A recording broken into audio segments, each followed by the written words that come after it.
C'est en présence de nombreux partenaires techniques et financiers engagés dans le processus électoral que la plateforme des organisations de la société civile a procédé vendredi au lancement et à la distribution de ses rapports sur le déroulement de l'élection présidentielle de 2016.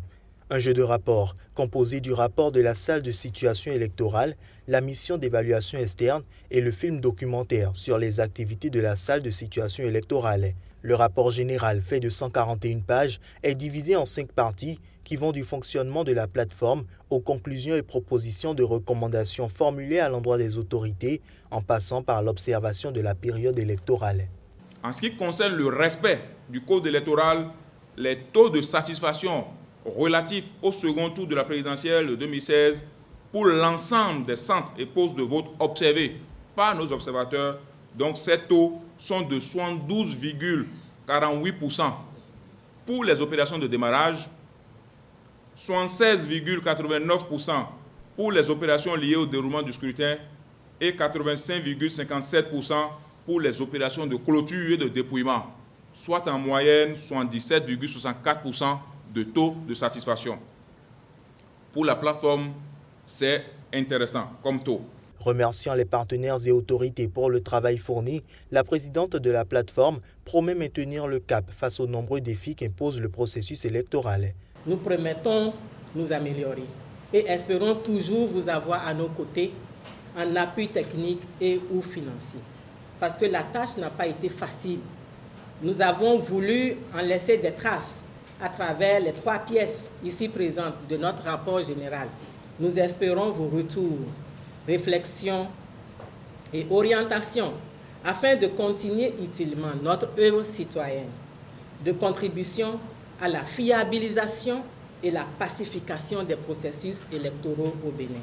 Les invités présents à cette cérémonie de lancement saluent tous l'initiative.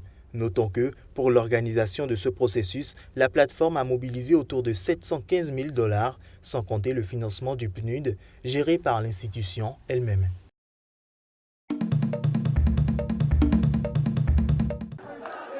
Après avoir déposé son recours devant la Cour constitutionnelle, Jean Ping met en garde. L'opposant gabonais a prévenu vendredi que le Gabon connaîtra une instabilité durable et profonde si la haute juridiction qu'il vient de saisir ne lui donnait pas raison dans son contentieux électoral avec Ali Bongo. Je crains fort qu'un nouveau faux pas de la Cour constitutionnelle serait le facteur d'une instabilité profonde et durable du Gabon. La Cour constitutionnelle a maintenant le choix entre la stabilité ou l'instabilité du Gabon. Les émeutes qui ont suivi l'annonce la semaine dernière de la réélection d'Ali Bongo ont fait 3 morts selon le gouvernement, un bilan contesté par l'opposition qui évoque plutôt plusieurs dizaines de morts. Le président gabonais Ali Bongo Ondimba a déclaré vendredi dans un entretien qu'il n'avait pas exercé ni déclenché la violence post-électorale dans son pays, affirmant que les émeutes meurtrières et les pillages massifs étaient dus à un climat que l'opposant Jean Ping a lui-même créé après une campagne violente de mensonges, de dénigrement. Nous exigeons l'ouverture d'une enquête internationale qui ferait toute la lumière sur les violences de ces derniers jours et particulièrement sur ces morts dont le nombre devient effrayant.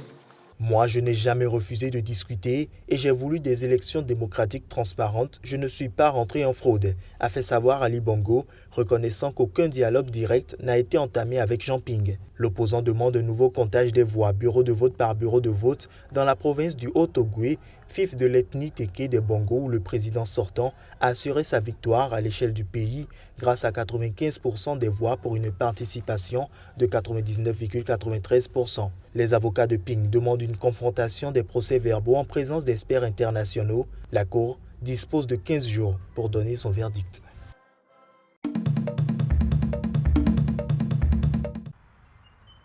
Bientôt 25 000 emplois supprimés au Zimbabwe.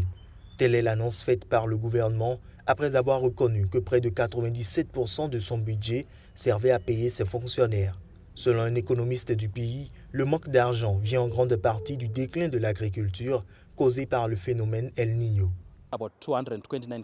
Environ 229 entreprises ont mis la clé sous la porte durant la première moitié de l'année et cela a des conséquences sur les revenus du gouvernement. S'il y a croissance cette année, cela sera de moins de 1%, probablement 0,4%.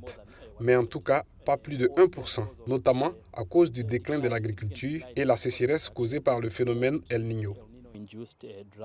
L'économie du Zimbabwe s'effondre. L'hyperinflation a conduit à une dollarisation de l'économie début 2009. Le dollar zimbabwéen a été mis à l'écart et remplacé par un régime multidevises incluant le dollar US et l'euro. Les transactions s'effectuent principalement en dollars US, également en rand sud-africain et dans une moindre mesure en pula botswanais. Lorsque l'économie est en baisse, cela affecte la capacité du gouvernement à proposer des services. Cela affecte la capacité du gouvernement à payer ce qu'il doit. Beaucoup de gens commencent à dire qu'il n'y a rien à perdre. Ils n'ont pas d'emploi, ils n'ont pas de revenus pour vivre et donc ils vont probablement protester contre le gouvernement. Le Zimbabwe rencontre assez de difficultés depuis l'arrivée du président Mugabe. Le chômage atteint officiellement le pourcentage hallucinant de 95% de la proportion active.